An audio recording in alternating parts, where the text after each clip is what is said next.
નવી શિક્ષણ નીતિ તો હવે આવી, પરંતુ શહેર જિલ્લાના વિદ્યાર્થીઓને પ્રેક્ટિકલી શિક્ષિત કરતી અને ગણિત, વિજ્ઞાન સહિતના અઘરા વિષયો રમત-રમતમાં શીખવવાનું કાર્ય કરતી વિજ્ઞાન નગરી ખાતે વિદ્યાર્થીઓ માટે કેમિસ્ટ્રી લેબ અને વર્ચ્યુઅલ એજ્યુકેશનલ હબને આમંત્રિતોના હસ્તે ખુલ્લું મૂકવામાં આવ્યું છે.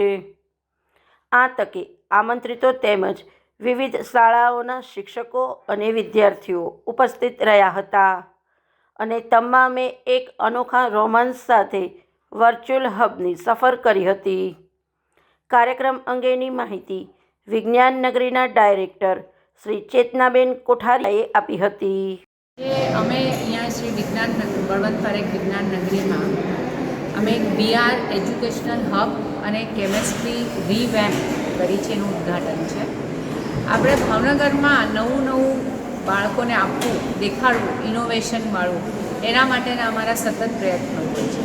તેમાં આ વર્ચ્યુઅલ રિયાલિટી એજ્યુકેશનલ હબ કે જેની અંદર ધોરણ 4 થી 12 સુધીનો સિલેબસ છે, એમાં તમે VR એટલે તમે 3D અને જેમાં તમે અંદર જાઓ છો, ટોપિકની અંદર તમે સ્પેસનું જુઓ તો તમે સ્પેસમાં તમે પહોંચી જાઓ. તો આના એવી રીતે ખૂબ ફાયદા છે, જે આપણા વિદ્યાર્થીઓને વિજ્ઞાન ભણવામાં ખૂબ જ સરળતા રહેશે અને એની માટે અમે આ નવું એક સોપાન લાવ્યા છે. અમારી કેમેસ્ટ્રી લેબ છે એ અત્યાર સુધી ફક્ત પ્રાથમિક શાળાઓ માટે હતી. હવે અમે 12th સ્ટાન્ડર્ડ સુધીની પણ અપગ્રેડ કરી છે, જેથી એ લોકો આવીને અહીંયા પ્રેક્ટિકલ્સ કરી શકે પોતાની જાતે.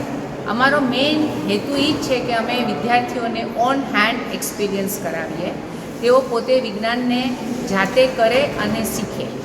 આજે એક બીજી વસ્તુ અમે રાખી છે કે જે એક મહેશ યોલેકર કરીને છે, જે GSAના મેમ્બર છે. એમણે ગણિત, રમત-ગમત અને ગણિત ઉપર તેઓ એક 2 કલાકનું વ્યાખ્યાન આપવાના છે. વિદ્યાર્થીઓને ગણિત શીખવાડવાના છે, રમત કરતાં શીખવાડશે.